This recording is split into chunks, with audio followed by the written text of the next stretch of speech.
be jumala mekalo klibi saba samba flamu wanduru fuli be aw yi faw sigoro la hamnu be ngala je mali kono mali koka ayo bismillah ngapno funi o keneka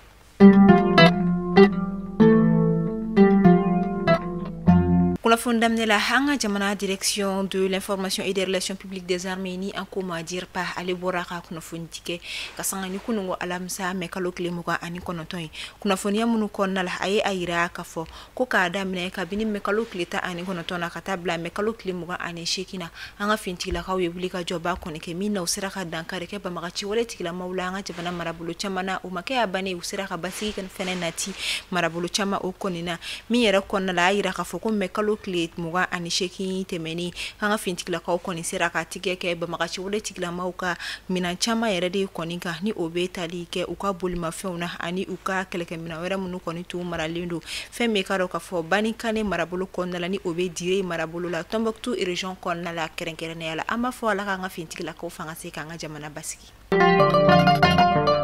Laya seli alebega tori ka gere miyere kuna hanga jamana ministre so miyesheno dine ko unila dala ko maulu kumbora ka communique dike kasangani araba temeni mina huye aira ka fo ko fe minye seli bani alama bashike obena lanyana maya ka beni sibiri ye juin kalo kle wolonfla anga jamana konnala nga kuma mina anga jamana dine ko ministre so yini kibaru ya inchari aira la ka fo ko fe minye slame dine tiglama do koro cercle konnala ni obe bajangara marabulu la kerenkerene la oludo boraka ayira ka foko ayiko seli mangate ka ben sibiri makuka daka oluko ni kalo ye tarata mina habe yira ka foko seli ka nga ben jumama tuma mina okela ministry ko ni kumara la jaw yere kelen ko fa ayira la ka fo ko femme ka ro ka fo uye kalo ye nga uma kibaru ya charika kuna funya dige wala sa femme kunu ka nga ke oluka ke ake wakati la ko ode ya to femme ye kuna funya kun folo dira ka foko seli beke sibiri nga femme ye dine ko do makote o kama ministry so ayira ka fo na maye seria wira la ka fo ko kalo yira tarata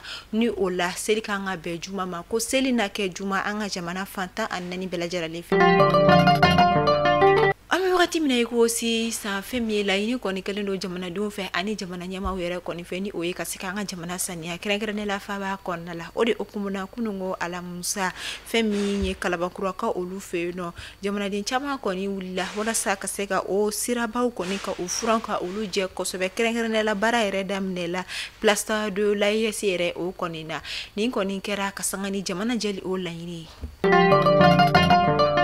ayesi kuna fonio konna la wala sa kaseka kiritike so bado koni sigi ayesi jamana olu togola ni miye Mali Burkina Niger oye ode okumu konna la me wakati mina iko sisa ayesi jamana ministry munu nyashino kiri koma olu be laje bala Bamako faba konna la ni wakati na wala sa kaseka haklina usigi senka kaseka laini ka alawalia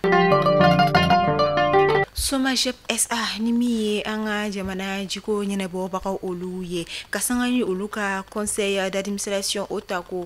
binani ani shekina keli ye minkera kunungo alamsa mekalo klimuga ani konoton ayirala kafo ko femme madame bokum Fatoumata Siragata Traoré ale koni kela femme Somajep directrice générale croyere koni kuna fonia munu koni ndila femme Somajep rédaction au fait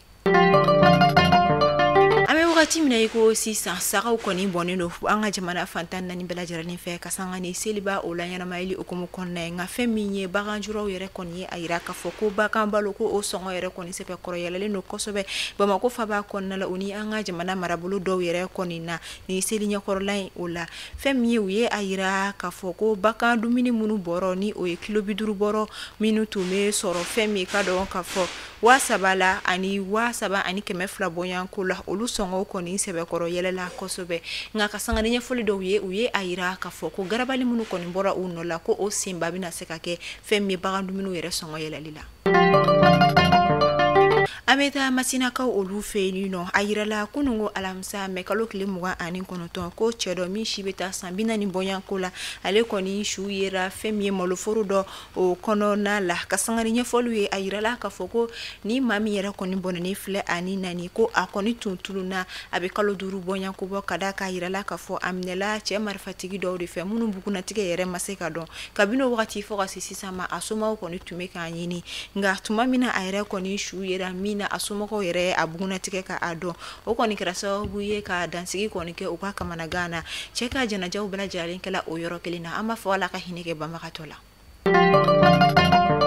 An bɛ taa an ka jamana marabolo fɔlɔ o kɔnɔna la Kayikaw olu fɛ yen nɔ ka sanga ni Kayi sariyatigiw ka wulikajɔ n'u ka baara kɛcogo ɲuman ye tigɛ kɔni sera ka kɛ kinɛti o maa 25 bɔɲanko kan minnu ka baara yɛrɛ tɛ fosi ye ka maaw kɔni ka wariw ŋanamu cogo la min yɛrɛ la tɛ fosi faamu ya a la ka sanga ni kiiritigilamaw ka ɲɛfɔli ye a yirala k'a fɔ ko ni maa 25 kɔni tun tɛna fosi de kɛ kinɛti maaw de don minnu kɔni bɛ maaw ka wariw kɔni ŋanamu ka sanga ni wulikajɔ ni jijaw kɔni ye fɛn bɛ k'a dɔn k'a fɔ yelen dɔla ni maa ninnu kɔni ka sanga ni kalo tile 26 tɛmɛnen san 2025 ni wagati in na u bɛ sariyatigiw ka bolo kan o ni ɲangili min ka kan o bɛ ka da u kan.